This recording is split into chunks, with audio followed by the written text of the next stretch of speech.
Mutton మునక్కాయ crazy combination కదా. ఈ మటన్ మునక్కాయ కర్రీతో ఒక ముద్ద ఎక్కువే లాగిచ్చేయచ్చు. మరి ఎలా ప్రిపేర్ చేసుకోవాలో చూద్దామా. ఇప్పుడైతే స్టవ్ వెలిగిచ్చేసుకుని కుక్కర్లో ప్రిపేర్ చేసుకుంటున్నాను. ఆయిల్ వేసుకుని ఆయిల్ వేడెక్కాక ఆనియన్స్ మగ్గిచ్చేసుకుని అల్లం వెల్లుల్లిపాయ పేస్ట్ వేసుకుని నీట్గా క్లీన్ చేసేసుకున్న మటన్ వేసుకుని ఒక 5 మినిట్స్ మగ్గిచ్చేసుకుని రుచికి సరిపడా సాల్ట్, కొంచెం పసుపు, మీరు తినే స్పైస్ని బట్టి కారం వేసుకుని ఒక్కసారి కలిపేసేసుకుని మగ్గించుకోవాలి. నెక్స్ట్ మనం మసాలా ప్రిపేర్ చేసుకుందాము. కొంచెం ధనియాలు, జీలకర్ర, గసగసాలు, చెక్క, లవంగాలు, ఇలాచి, ఎండు కొబ్బరి వేసుకుని మెత్తని పొడిలా చేసుకోవాలి. నెక్స్ట్ మనం కట్ చేసి పెట్టుకున్న ములక్కాయలు కూడా వేసుకుని కలిపేసేసుకొని మనం ప్రిపేర్ చేసి పెట్టుకున్న మసాలా పొడి కూడా జల్లేసేసుకుని ఒక్కసారి కలిపేసుకుని వాటర్ వేసుకోవాలి. అలాగే పచ్చిమిర్చి మీ దగ్గర ఉంటే కరివేపాకు కూడా వేసేసుకుని కుక్కర్ మూత పెట్టుకుని 7 విజిల్స్ వచ్చే వరకు ఉడికించుకోవాలి. కుక్కర్ ప్రెషర్ పోయిన తర్వాత మూత ఓపెన్ చేసి చూస్తే మన మటన్ ములక్కాయ కర్రీ రెడీ అయిపోయింది.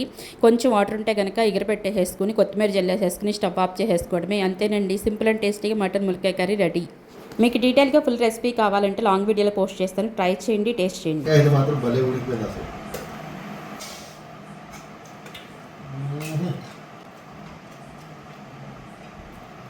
Super combination.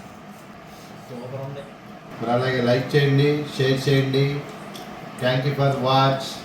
Namaskar. MJ kitchen vlogs.